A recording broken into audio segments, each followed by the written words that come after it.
You just talked about everything that you've done in 2020 so far that got me motivated. I'm pretty sure I got home and went for like a 4-mile run. I was like, I got to live up to Sarah. Welcome to the Cybrary Podcast. Well, welcome back. Welcome back. Welcome back. Welcome back. Well, welcome back. Welcome, everybody. I'm Ryan Corey, CEO and co-founder of Cybrary, and I'm excited for you to join us on today's episode. Let's jump in.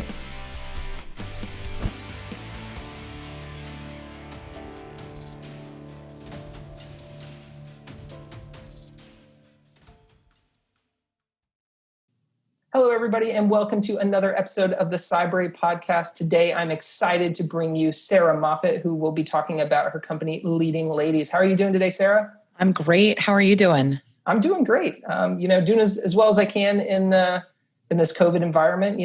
This is actually my house. It's not a background. I know you asked me earlier. It is a background. It's my house. Perfectly designed. It's really beautiful. Thank you. How have you been doing since the last time we spoke?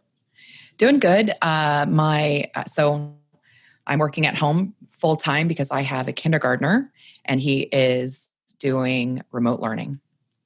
And so he sits, his desk, you can't see it, but it's about 6 feet away from me on the other side of my computer. So we face each other all day long. So the day is very productive with smatterings of, can we cuddle? And so we do a lot of ad hoc cuddling in between meetings. Is that what he does during their virtual nap time? Do they still have? There's no more naps in kindergarten. That's ixnay on the apsnay. Yeah, it's not cool.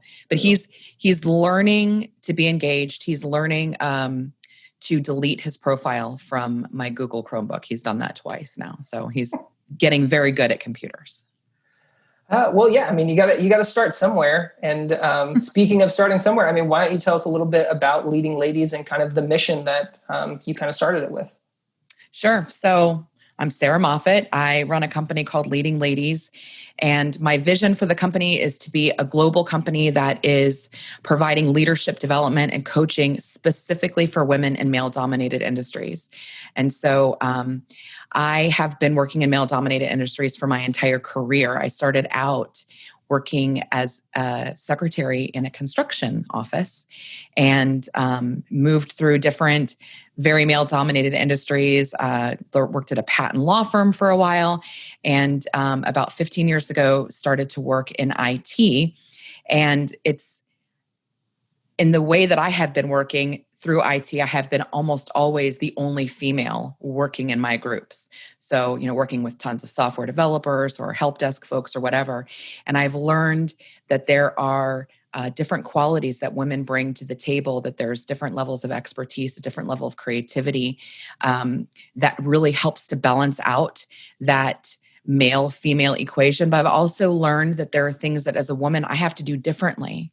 Sometimes I have to take my voice up a half an octave when I'm working with different kinds of people. And so through my lifetime experiences and just all of the opportunities that I've had, I thought it was time for me to create a company that's solely focused on the major areas that women face in male-dominated industries to help them build the skills and the knowledge and the habits that will empower and equip them to lead, because I believe that every woman has leadership bestowed upon her, whether it's leading the PTA, leading her home, or, leading in a boardroom. So my mission is to provide every female leader the coaching tools and resources and the confidence that she needs to be impactful and to lead with authority.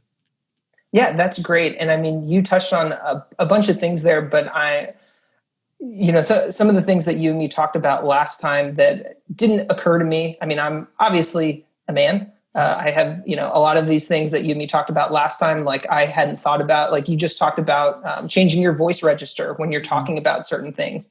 I would guarantee most of our listeners on the male side would probably skew that that's something they've never thought about as well. Probably not. How do you actually navigate those things? And it was really interesting. Cybersecurity is definitely a male-dominated industry. I think last time we talked about this, that the ratio is like 5-1, I believe. In some cases it's like 10-1. The kind of higher up you go into leadership, it tends to get far more male. Yeah, absolutely. Yeah. So, what are the things that you go over? What are the things that you like to teach or that you like to focus on that you go over with people to kind of make them understand or kind of bring them in if it's something that they haven't done before? So I deal with I have different levels of clients. So I have some clients that are really more on the entry level side, and they're just starting to learn about what leadership is. And so we talk about the different levels of leadership and how you go from, having that leadership level where people listen to you because they're paid to getting up in the ladder where people listen to you because you have earned their respect. And that's, you might call that moral leadership.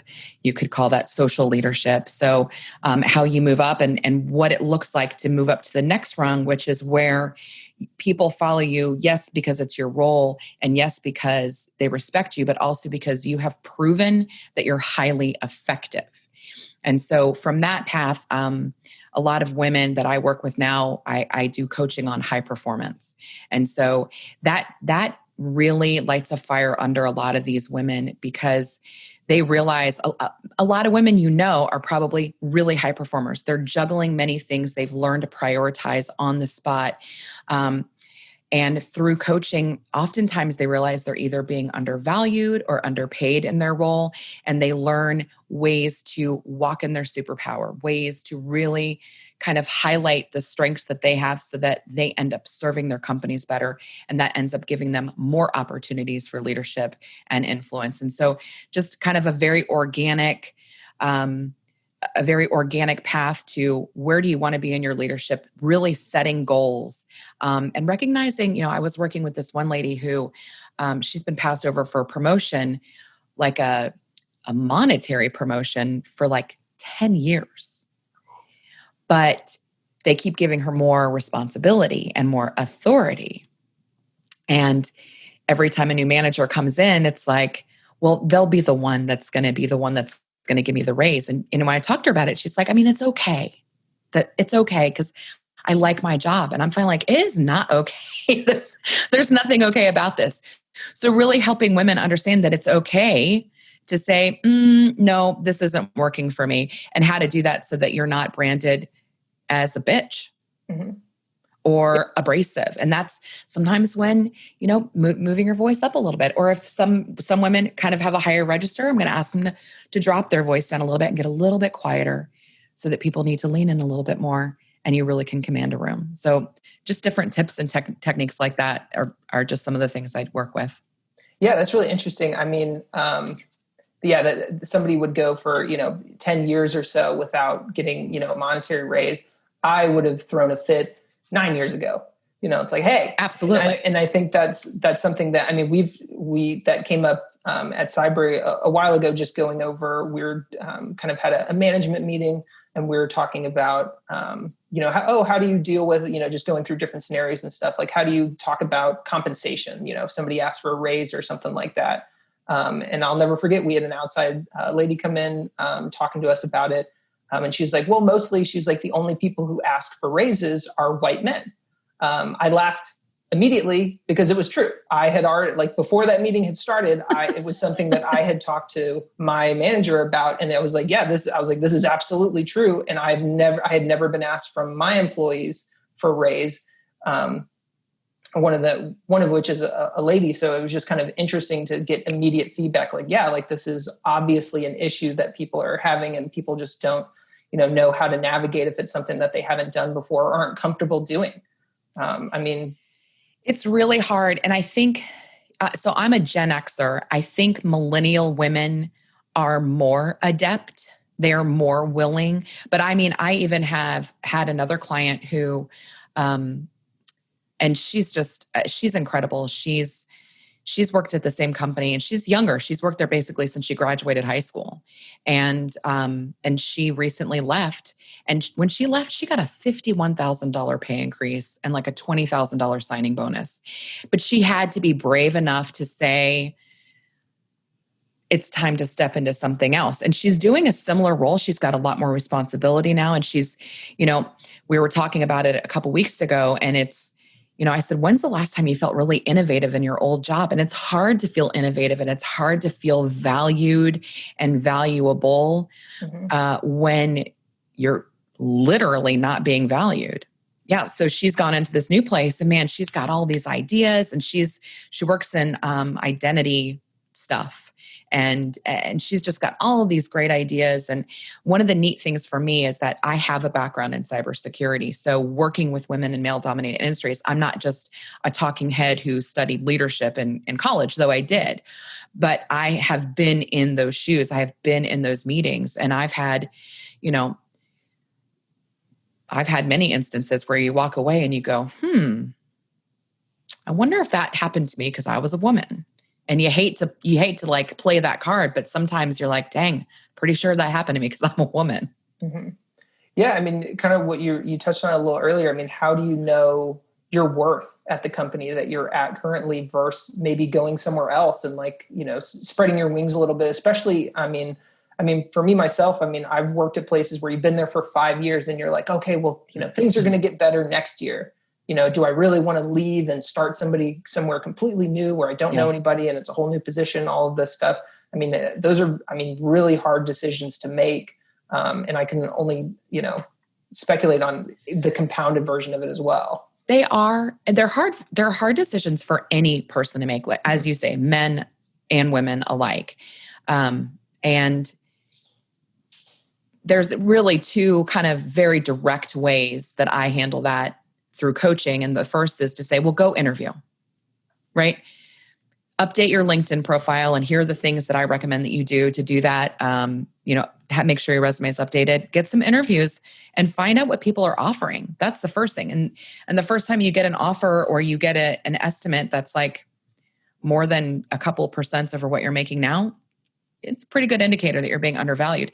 The other thing that I often say to women, especially moms, is, would you ask your daughter to stay here for 5 more years, knowing it's not going to get better? What would you encourage your daughter? Because you want her to do better and be better. That's what we all want as parents. We want our kids to soar. So would you ask your daughter to stay for 2 more years, knowing that it's this environment? And, no, I would never want her. Okay, well, now coach yourself. It's you. Yeah. Yeah.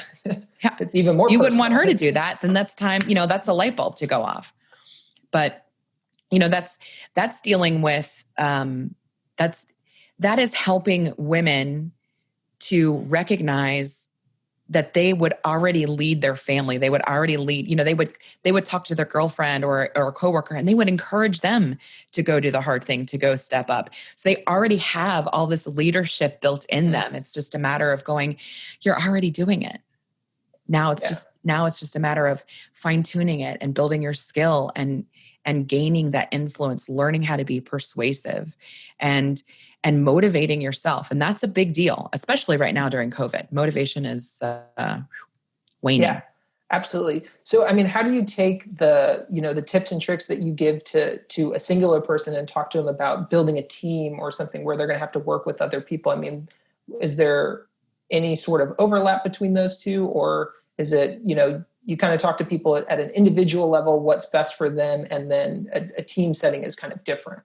For sure. And leading a high performance team is, I'm pulling up notes on it because it's something that I really, for me, high performance teams they're energetic, they're engaged, they are risk takers. They're willing to explore. They have a high level of trust built around them, and they've got a purpose. So I think as a leader, what I would tell any leader is the first thing you've got to do with your team is you've got to make sure they understand why what they're doing matters. Not at the level of the team, but at the level of the organization. So when I was working for a large federal agency, I would go to the CIO and say, listen, you've got to figure out a way to help the help desk guys and gals understand that what they're doing is impacting you and our stakeholders. And once you make that tie, once you tie purpose to work, you start to develop real high performance. At Cybrary, you guys, your mission and your purpose and your values are rock solid. When I read about how the founder started the company and why, and to make sure that every person who wants to learn cybersecurity has access to it, regardless of their upbringing or where they were raised or how much money they have. I mean, that's a purpose that anybody can get behind. Now, how do you make it so that the director of media feels tied to that? And that's what you've got to do as a leader, is you've got to make sure that your team knows what their purpose is, how it feeds into the bigger purpose, and how what they do on a day-to-day basis is actually making the world a better place, making the company a better place, making the community a better place. That is, I think, probably one of the most critical things any leader can do, is help tie that purpose. So that's, I think, really, really, really important. Yeah, I agree. I mean, there's no better feeling. I mean, there's no worse feeling than feeling like you're just a cog in the wheel that has no impact on what your company is doing. Exactly. I mean, I've worked previously at help desk roles where, you're just fixing issues nonstop. But if I'm not here today, it doesn't change nothing. There's no difference. Right.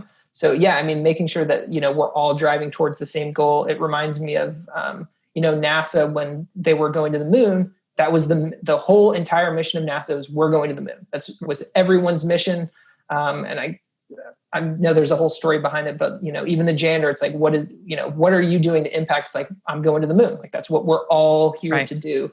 So, helping organizations, and especially a leader in an organization, understand that, and, driving the troops kind of all in the same direction is definitely a great skill to have. And it just improves, morale and, intercommunications between departments and stuff like that. So yeah, I mean, that's a great thing to kind of explain to people and make sure that they understand. And once you've got that purpose connection, then your team is engaged almost automatically, right? You cannot have a great high-performing team that doesn't know their why and that isn't actively engaged. Because to your point, they're going to think to themselves, well, if I don't show up tomorrow, nobody cares. Especially right now during COVID, when we're not seeing each other face to face, some people can just disappear into the background. And so I think that companies need to establish new management or leadership development programs specifically to teach leaders how to manage, coach, develop, engage virtual teams, because it's a whole different ballgame. Like even just small things like remembering to have chit chat at the beginning of meetings. People forget, right? And that, I think, is part of the biggest part of Zoom fatigue, is that if you and me, Thomas, were having a meeting in person, we would come in, we'd shake hands. How are you? How's this? Da, da, da. We would have a whole conversation. And in that conversation, you're inevitably going to say something that's going to make me have an idea. It's going to make me go, oh, you know what? I was just thinking about blah, blah, blah. And then you and I are going to have a chat about it. But when we're online, I think so many of us are trying to prove that we're doing our job, that we get into the meeting and it's like, okay, first item on the agenda, blah, blah, blah. And now I am making all of my meetings start with chit chat. And I can tell some leaders are annoyed by it. It's like, hey, I need to hear about how's it going with your daughter starting high school online or finishing her, senior year. Gosh, she's doing it online. She never imagined she'd be doing that. So engaging your team, and especially during COVID, especially during this pandemic, when you've got so many virtual teams, but engaging your team requires you as a leader to have a very high level of intention. Mm-hmm. So when I start a phone call, when I start a podcast, I'm going into it thinking to myself, what do I want this person to feel during this meeting? How do I want to come across? Do I want my voice to sound this way, encouraging? Am I upbeat? So I've got to be high energy. I've got to be super intentional. And that is for leadership. Leaders you can't just bump your way through the day. You have to really think, all right, what are the opportunities that I'm going to present to my team? How am I going to help them grow together, develop together? How am I going to facilitate this difficult challenge? You got to go into it with a plan. So engaging your team isn't just something accidental that you throw together at the last minute for a quick happy hour. It's like probably one of the most important parts of your job, especially right now. Yeah, absolutely. I mean, that making sure, just the chit chat thing, really kind of strikes home with me. The podcast right now, what if that would have started with my intro? Welcome to the Cybrary Podcast, and that's the first time you and me were on camera. We chit chatted for 10, 15, 20 minutes before we actually started, just to kind of get into a rhythm, know what we're going to talk about. But just, learn a little bit about the other person and what's going on in their life besides jumping right in, getting right to the work of it. Where, with COVID, we kind of fell into the thing that, you're working from home. So where is the disconnect between work and not work? Where if you're in the office, you're there for 9 hours or whatever, but you might get up from your desk and walk around or, go outside or just take a 30-minute break for yourself or something. But when you're at home, it feels like you shouldn't do that because you should be working constantly. I'm at work. Yeah. And people are getting burnt out. And I don't know if you can hear this, but there's lawnmowers right outside. A little bit. It's fine. I'm like, speaking of working from home, there's somebody with a weed whacker right there. Yeah. There's all these things that, people are having to deal with. You yourself, you have your son who, is 6 feet away at school. There's other things that other people are dealing with that, people are trying to figure out now. But going back to, the good leadership and those qualities, what do you look for, or how do you find a good leader? When you're working with somebody, is there particular qualities that you look for, or is there just an energy from somebody that you can kind of see and feel when you're talking to them? You understand, this person's on top of things. They're going to be good in a leadership role. There's a great quote, and I wish I could remember who said it, because I hate it when people quote people without saying who it is, but here I become that person. But there's two kinds of people. There's the kind of person that walk into the room and say, "Here I am." And there's the kind of person that walks into the room and says, "There you are." And I think that's one of the first things that I look at for a leader, is looking for the people who say, "There you are." For me, when I'm looking at leadership, I'm looking for people who are going to bring their A game every day, regardless of what the situation is. So right now, I think during COVID, we are seeing leaders differentiated very clearly. And some agencies and some organizations have floundered because they don't have clear vision, because they don't have high levels of communication. Communication is quintessential. And they don't have companies that have done a great job with branding themselves through stories. What is the company's story? What are we all here for? What is our mission? What's going to pull us through? Going back to the purpose, what's going to pull us through this? So when I'm looking at leaders, I'm looking for people who are great storytellers, who understand that the story, I call stories the soul of cybersecurity. You got to be able to tell a story. Otherwise, it's just zeros and ones, and nobody can identify with that, and nobody can emote with that. And I'm not going to get behind a mission of zeros and ones. I'm going to get behind a story, though. Mm-hmm. So storytellers, people who are actively looking out for ways to lift up other people. And that is so important. People who've got vision, people who are able to strategically say, all right, this is where we're going. This is how we're going to get there. Clear these trees, not these trees. This is the path. People who genuinely want to serve. So at the end of the day, leadership is influence. You cannot be influential unless you are a great communicator. You cannot be influential if you don't love the people you work with. And that is, if you hate the people you work with, you're not going to be a good leader to them. You can't be. You absolutely can't be. So,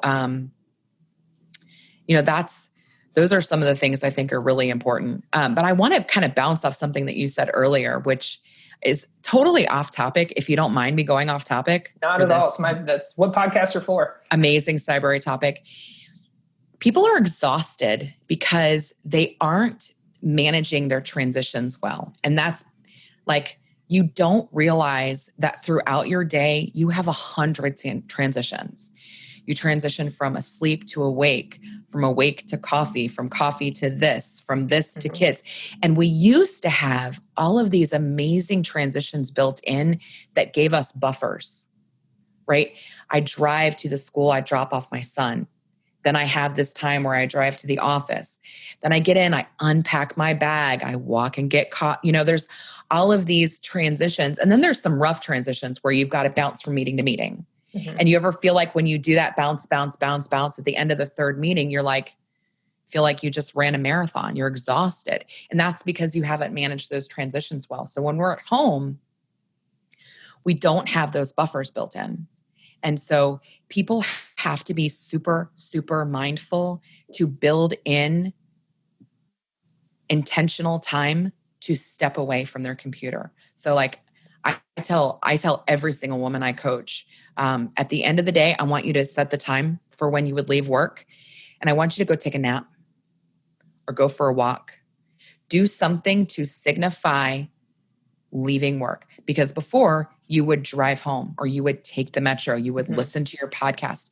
You've got to build that back in or you're going to go into your evening exhausted. A bad wife, a bad friend, a bad mom, you're just going to be pooped.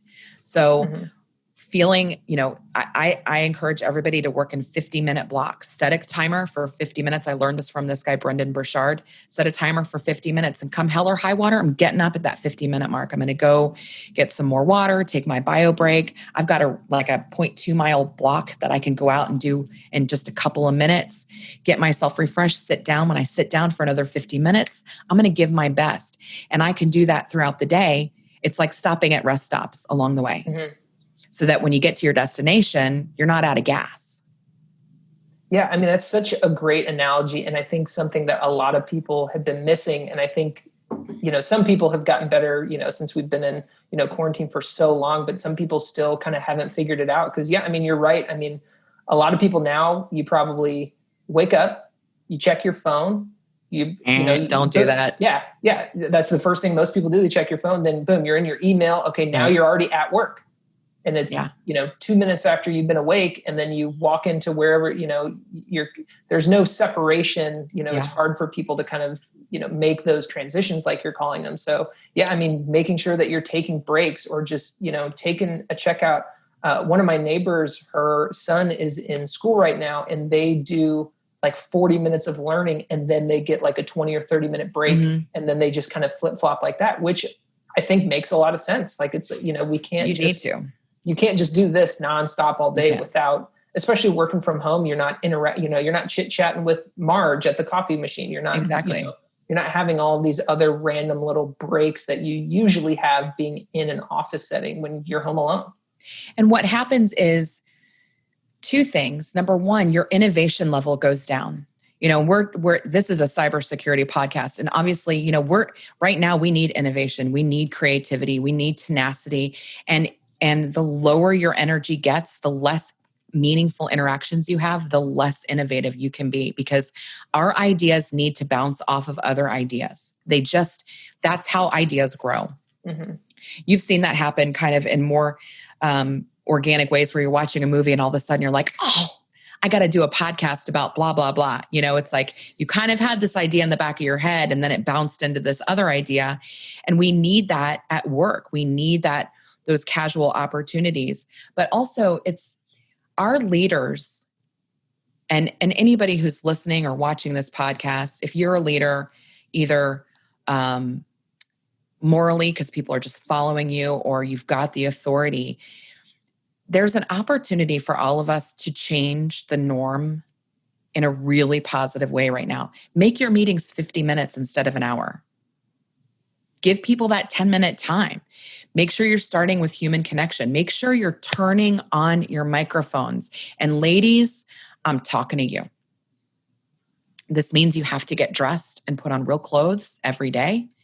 But I read something that said Gen X women are the most overlooked demographic in the workforce. And if you are never seeing your teams and your teams are never seeing you, that makes you a little bit more forgettable. So you need to make yourself presentable and you got to get on camera. But so that's like really important, and making sure our managers have our leaders set us up for success, but they need to set the example for it. So if our leaders are getting up and I'm getting a text from my boss, which I never would, by the way, but I used to work for a lady who would text me at 11:30 at night. The servers are down. I need you to come, whatever. And I'm like, hey, number one, why are you at the office at 11:30 at night? Number two, I'm not coming down there at 11:30. It's not happening. So, like she had very terrible boundaries and everybody on her team was kind of forced to have terrible boundaries because hers were. So leaders have this opportunity right now, especially during COVID, to set really healthy boundaries, to set the stage for your teams to succeed, to make sure that you're building in that quality idea bouncing time, innovation time, whatever you want to call it. It's really important. And calling at the end of the day. Yeah, I mean, I think that's all really important. And I would assume that that's something that has become more prevalent in your like coaching with people, is like setting those boundaries and like, no, like work is over, or I'm not working right now. Or can you hear my dog barking? I can. Okay. Hey man, we're on a podcast. You're at home. Yep. I'm at home. Yep. I just had lawnmowers right out here. So it is what it is. It's just, my assumption is that has become more prevalent and something that you're coaching more towards is like, hey, you got to set these boundaries. You have to, make that separation of church and state. Like I'm not at work anymore. Like work is over. I know I'm at home and I know my computer's right there, but it's 10 o'clock. I can't work full time. And I'm really, so I can't say that has come up like that specific struggle has come up, but what I'm seeing is a lot of exhaustion. Mm-hmm. And I'm seeing really low levels of motivation. And it's because of the boundaries. It's because we're not getting life from places that we used to get life, from getting out and seeing our friends and hugging and having, physical contact in those ways. So we're missing out, and we've got to figure out new ways to not just survive. If I hear one more person say, I've just got to get through this, I'm going to go crazy, because you're teaching your brain to be in survival mode. Mm-hmm. You're literally creating neural networks that are defaulting to a negative state. And the longer you do that, the longer that becomes the default. So I say, I came up with this analogy of if I have you stand at the very beginning of a field, and everybody who's listening, unless you're driving, close your eyes. I'm going to close my eyes. I'm going to go on. Close your eyes. So you're standing at the very beginning of this very massive field, like 5 acres, and there's a farmhouse at the other side of it. And I'm asking you to walk to that farmhouse. You're wearing shorts and you're walking. This grass hasn't been mowed in years. So imagine this grass hitting you, it's scratching your legs, you're probably getting a tick, and it's awful. And you get there, okay, congratulations, you made it to the farmhouse one day. I need you to walk back, please. And you got to walk back all over again. Okay, tomorrow I'm going to ask you to do that same thing. And then walk back. And after a week of you walking that path to and from that farmhouse, what do you think that path starts to look like? It's getting worn down, right? And you do that for 2 weeks, and now you've got a pretty clear path. And you do that every day for a month or 2 months, and you've developed this great path to this place. Okay? Mm-hmm. So during the pandemic, is that place that you're walking every day the refrigerator? Is it your yoga pants? Is it, I've got to get through this day, I've just got to make it?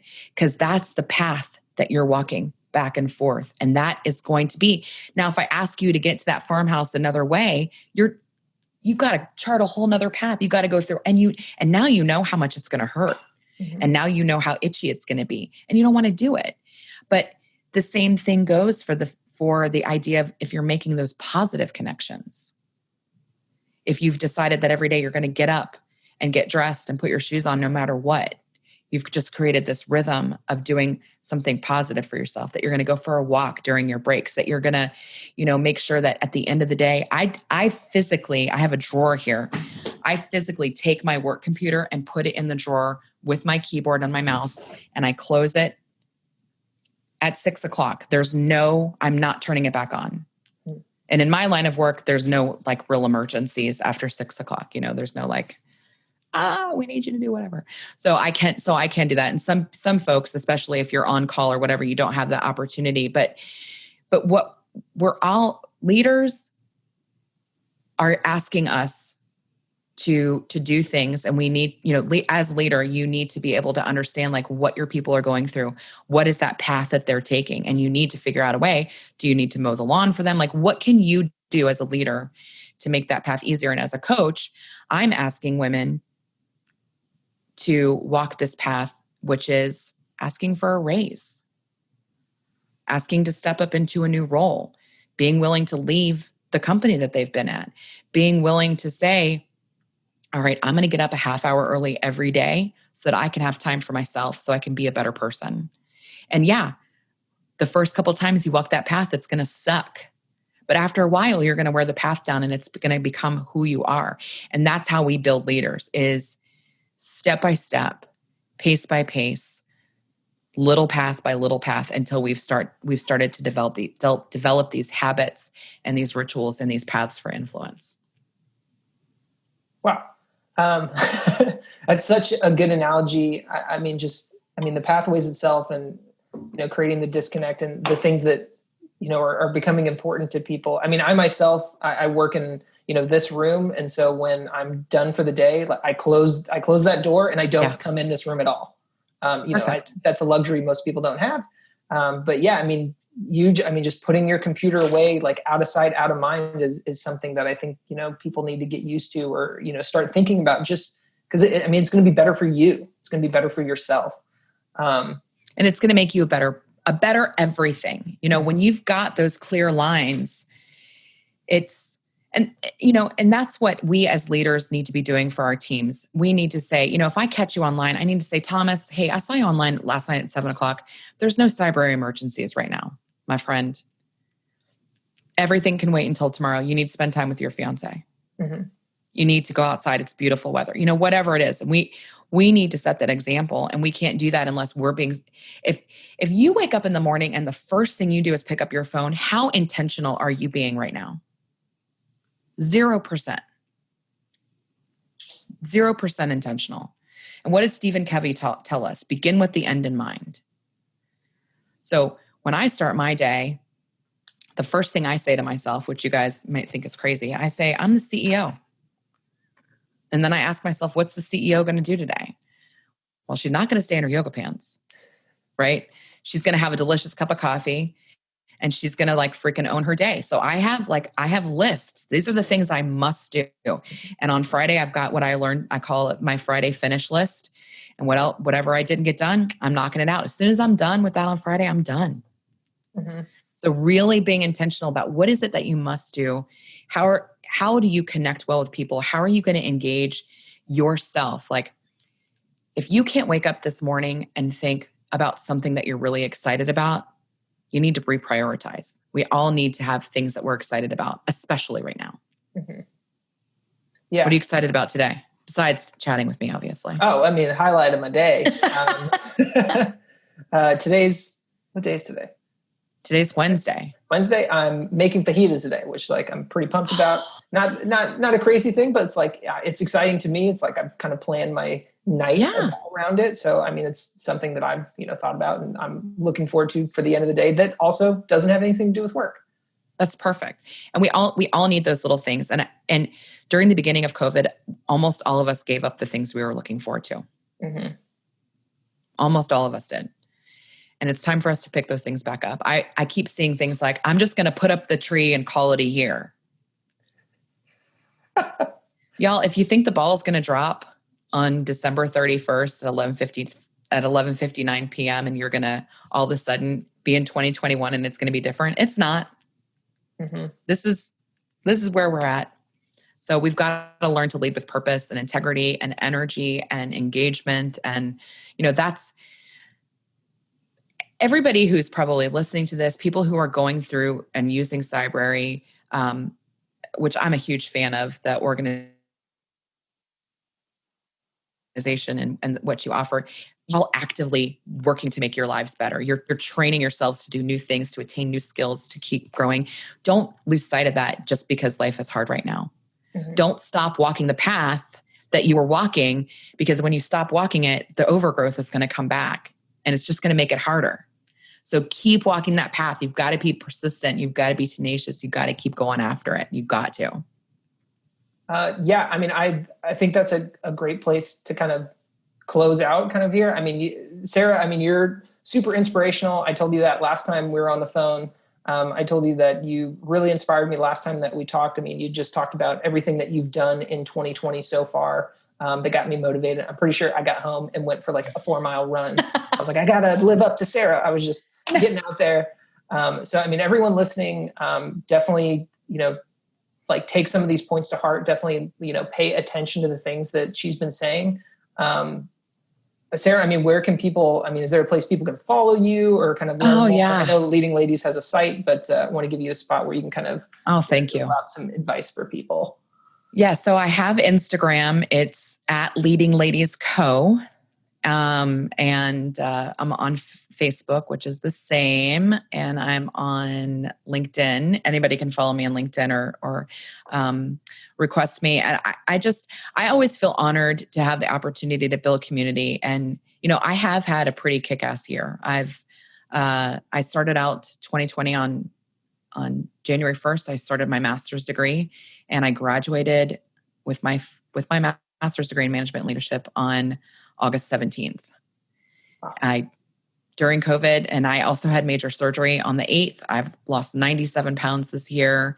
And just, it's hard. Like anybody who thinks this year is easy is crazy, but I keep thinking I can come out of this on the basement or I can come out of this on the 50th floor. And I'm coming out on the 50th floor. And I want I don't want anybody to feel bad, like they're not trying hard enough or they're not doing enough. I just want people to feel inspired.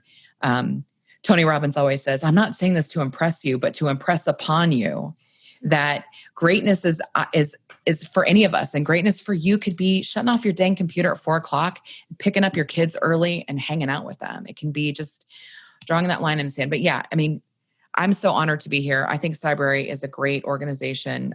Your leadership is fantastic. Every person I've ever met there has been wonderful. And so, if you're listening to this right now thinking, you know what, I really do need to get my cert or I really do need to go for this thing. Just remember those first couple trips to that farmhouse are going to be tough, but you're making a path for yourself. And the more consistent you are, and that's something I will say about a good leader, a high-performing leader, they are consistent. And so just be consistent and don't give up on yourself. And follow me on LinkedIn or Instagram. And you can reach me on my website, which is leadingladies.co. All right. Well, thank you very much, Sarah. It's always great to talk to you. I guess I will leave everybody with one last quote that I heard from an inspiring person, living into your purpose, which is your quote, Sarah. So, live into your purpose. So yeah, make sure everybody that you're living into your purpose and, taking some of these things that Sarah said. The pathway is not always going to be easy, but consistency is key and it will definitely help you in the long run. Thank you. Yeah. Thank you very much, Sarah. It's great. I would love to talk to you again sometime. So we'll definitely have you back. Heck yeah. Bye. Awesome. Thank you.